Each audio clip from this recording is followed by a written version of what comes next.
फातिमा की रानी माँ, प्रभु यीशु की माँ, आसरा तू ही है माँ।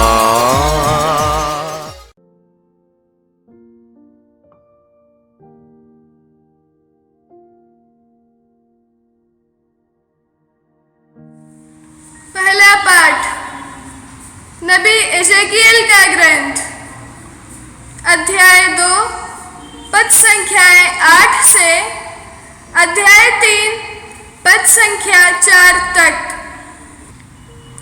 प्रभु यह कहता है, हे मनुष्य के पुत्र, मैं जो कहने जा रहा हूं उसे सुनो। इस विद्रोही प्रजा की तरह विद्रोह मत करो।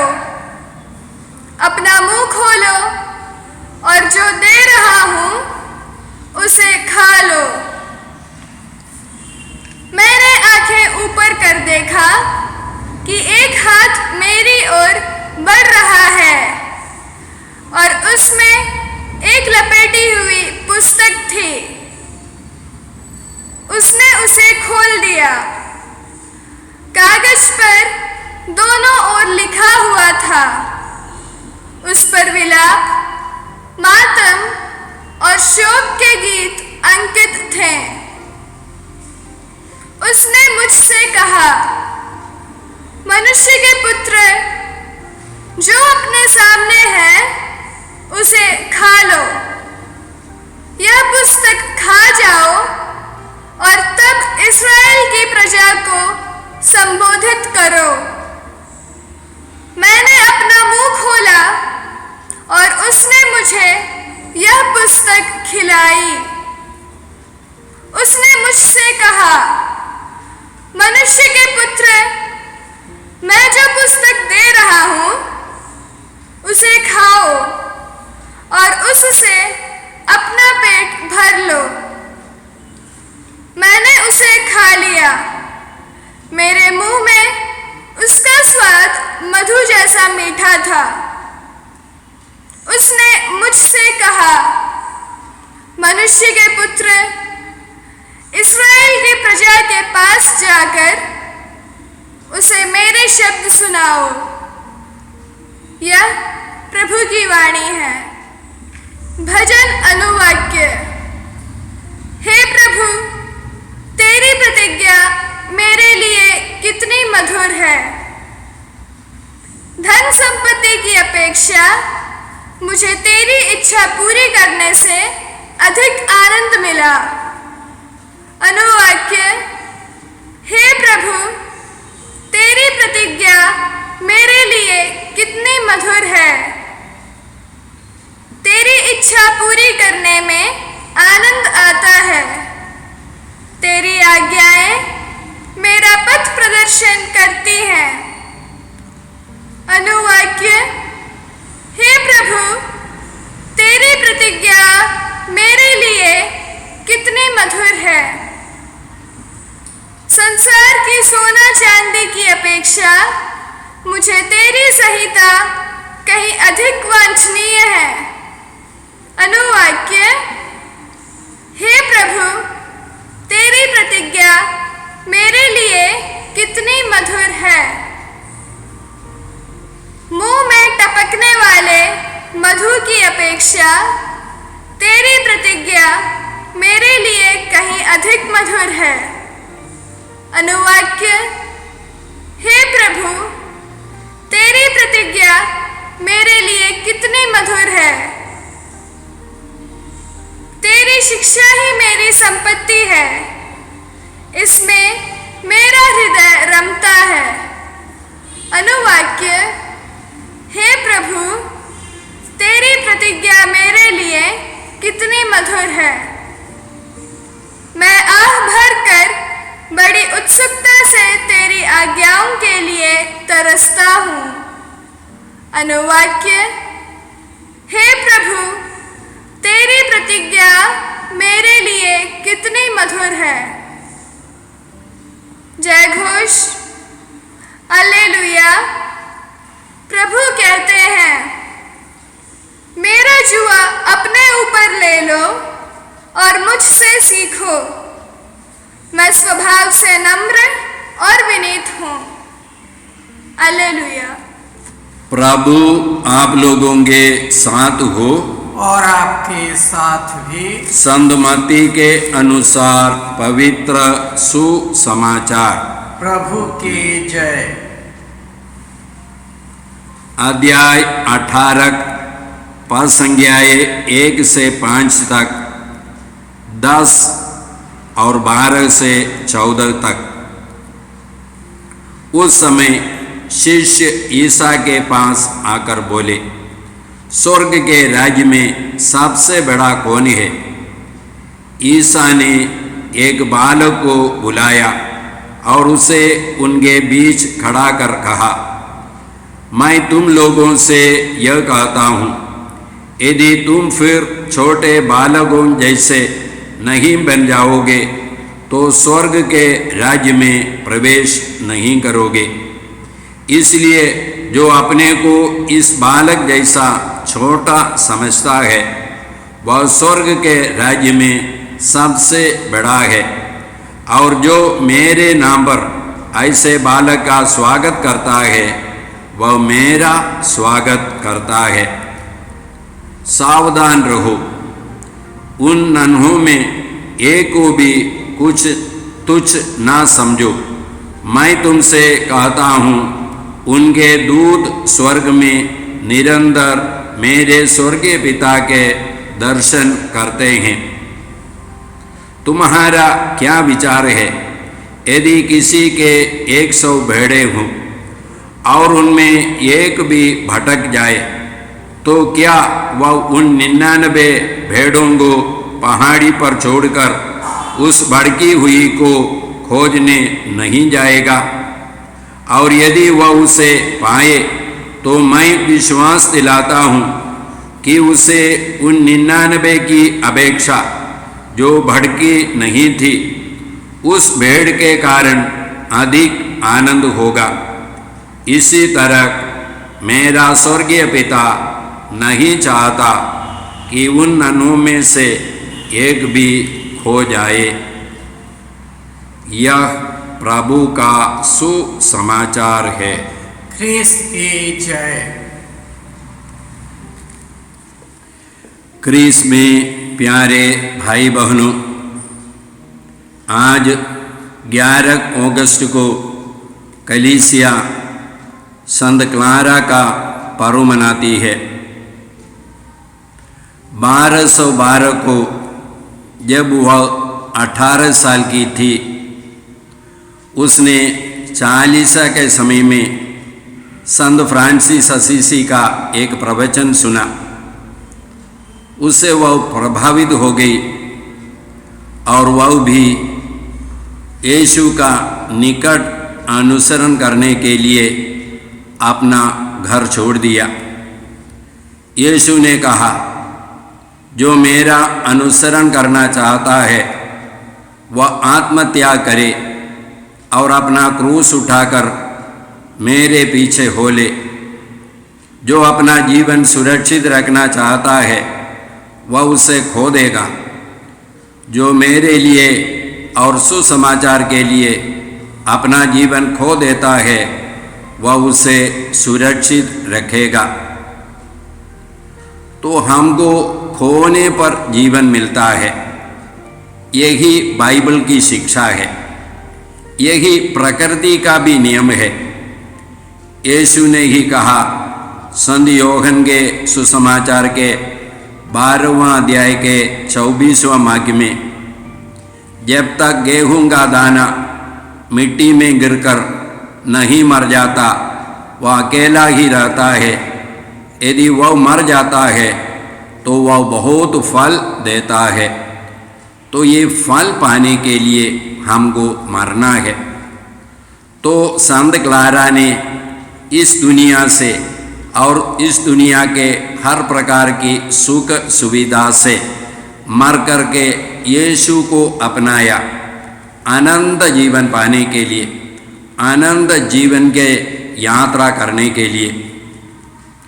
1253 में उनकी मृत्यु हुई और 2 साल के बाद कलीसिया ने उसे संत घोषित किया गया। आज भी संत क्लारा हम लोगों को प्रेरणा देती रहती है। तो आज हम लोग संत क्लारा की मध्यस्थता मांगते हैं, ताकि जिस प्रकार उन्होंने अपने जीवन में ईश्वर के वचन को उतारा, हम लोग भी अपने जीवन में उतार सके। आज का पहला पाठ हम लोगों ने एसेकियल नबी के ग्रंथ से सुना। ईश्वर ने एसेकियल नबी को इस्राएली लोगों के लिए भविष्यवाणी करने को भेजा। भेजने के पहले ईश्वर ने उससे कहा कि एक पुस्तक खाना है। एक पुस्तक दे दिया और उसको खाने के लिए बताया, और उसने खा लिया। और खाने के बाद पुस्तक उसके मुंह में मीठा लगा, और उसके बाद उसे कहा जा कर के भविष्यवाणी करो। जब हम लोग कोई चीज़ खाते हैं, वह हमारे जीवन का एक भाग बन जाता है, हमारे जीवन से एक हो जाता है। इसी प्रकार हमको बाइबल के वचन को भी अपनाना है। ये हमारे जीवन में एक हो जाना है, ताकि जब हम लोग बताते हैं, लोगों के सामने उसकी घोषणा करते हैं, लोगों को मालूम होना है हम लोग इस पर विश्वास करते हैं और इसका पालन भी करते हैं। यदि हम लोग यीशु के जीवन में देखेंगे, संत योहन के सुसमाचार के पहले अध्याय में हम लोग इसी प्रकार पढ़ते हैं, पहला वाक्य और 14वां वाक्य, आदि में शब्द था, शब्द ईश्वर के साथ था और शब्द ईश्वर था। शब्द ने शरीर धारण कर हमारे बीच निवास किया, हमने उसकी महिमा देखी है। ईश्वर के एकलौते पुत्र की महिमा जैसी है, अनुग्रह और सत्य से परिपूर्ण। ईश्वर के वचन में और यीशु में कोई फर्क नहीं था। ईश्वर के आदि शब्द वही यीशु शरीर धारण करके हमारे बीच में आया। इसलिए यीशु बता सकते थे, मार्ग सत्य और जीवन मैं हूँ, मुझसे होकर गए बिना कोई पिता के पास नहीं आ सकता। संसार की ज्योति मैं हूँ, जो मेरा अनुसरण करता है वह अंधकार में भटकता नहीं रहेगा, उसे जीवन की ज्योति प्राप्त होगी। आज हम लोग प्रभु से प्रार्थना करते हैं कि हम लोग भी जो वचन हम लोग पढ़ते हैं, सीखते हैं, इस वचन को अपने जीवन में उतारने की कोशिश करेंगे। जब हम लोग उस वचन को अपने जीवन में उतारेंगे, तब हम लोग उस वचन का या यीशु का साक्षी बन सकते हैं। नहीं तो हम लोग यीशु के साक्षी नहीं बन सकते हैं। संत क्लारा ने अपने जीवन में ईश्वर के वचन को उतारा, इसलिए संत क्लारा हम लोगों के लिए एक साक्षी है। और आज भी संत क्लारा हम लोगों को प्रेरणा देती रहती है। आज के सुसमाचार में हम लोगों ने सुना, यीशु से एक सवाल पूछा गया, स्वर्ग राज्य में सबसे बड़ा कौन है? तो यीशु ने एक छोटे बालक को उनके सामने खड़ा कर दिया और उन लोगों से कहा, जो इस बालक के समान बनता है वही ईश्वर के राज्य में सबसे बड़ा है। एक बालक का गुण क्या है? एक छोटे बच्चे का गुण क्या है? क्या उसने 12 घंटे के लिए प्रार्थना किया या रोज रोज 6 घंटे के लिए प्रार्थना करता रहता है? या उसने 40 दिन का उपवास किया? ये सारे कार्य उसने कभी नहीं किया है। लेकिन उसका गुण यह है कि वह अपने माता पिता पर पूर्ण रीति से निर्भर रहता है। तो ईश्वर के राज्य में वही सबसे बड़ा है जो ईश्वर पर पूर्ण रीति से निर्भर रहता है। अपने भौतिक जरूरतों के लिए और अपने आध्यात्मिक जरूरतों के लिए पूर्ण रीति से ईश्वर पर निर्भर रहता है। यीशु ने कहा, धन्य है वे जो अपने को दीनहीन समझते हैं, ईश्वर का राज्य उन्हीं का है। ये कौन लोग हैं जो ईश्वर पर पूर्ण रीति से निर्भर रहते हैं, उसका है ईश्वर का राज्य। संत क्लारा ने अपने जीवन में पूर्ण रीति से ईश्वर पर निर्भर रही और ईश्वर के वचनों के अनुसार जीवन बिताया। उसने इस दुनिया के वस्तुओं पर नहीं बल्कि यीशु पर निर्भर रही। आज हम लोग संत क्लारा की मध्यस्थता मांगते हैं ताकि हम लोग भी उसी प्रकार पूर्ण रीति से ईश्वर पर निर्भर रह सकते हैं। और आज के सुसमाचार में यीशु बोलते हैं, इस दुनिया के हर व्यक्ति मूल्यवान है, सबसे छोटा व्यक्ति भी मूल्यवान है। यीशु इस दुनिया में आए हैं, पापियों के खोज में आए हैं। जो खो गया था उसी को खोजने और बचाने मानव पुत्र आया है। इसका मतलब क्या है? इस दुनिया के हर व्यक्ति यीशु के लिए मूल्यवान है। इस दुनिया के हर व्यक्ति इस दुनिया के हर वस्तुओं से, सारी संपत्ति से मूल्यवान है। इसलिए यीशु इस दुनिया के हर व्यक्ति के लिए अपना जीवन अर्पित किया है। ईश्वर ने संसार को इतना प्यार किया कि उसने उसके लिए अपने एकलौते पुत्र को अर्पित कर दिया, जिससे जो उसमें विश्वास करता है उसका सर्वनाश ना हो बल्कि उसे अनंत जीवन प्राप्त हो। संसार मानिकों ने इस दुनिया के पेड़ पौधा नहीं, ये जानवर नहीं, ये सूर्य चंद्रमा, ये सब नहीं, कोई सृष्ट वस्तु नहीं, बल्कि हम मनुष्यों को प्यार किया, हर एक व्यक्ति को प्यार किया। और प्यार करने के बाद हर एक व्यक्ति की मुक्ति के लिए, अनंत जीवन के लिए यीशु ने क्रूस पर अपना रक्त बहा करके अपने जीवन को अर्पित कर दिया। आइए हम लोग प्रार्थना करते हैं। हे परम पिता ईश्वर, हम संत क्लारा के लिए तुझे धन्यवाद देते हैं। उनके समान जितने सारे संत शहीदों ने अपने जीवन में ईश वचन को उतारा, उन सबों के लिए हम धन्यवाद देते हैं। उनकी मध्यस्थता द्वारा हम लोग भी अपने जीवन में ईश वचन को उतार सके और ईश वचन के अनुसार जीवन बिता सके और यीशु के साक्षी बन सके।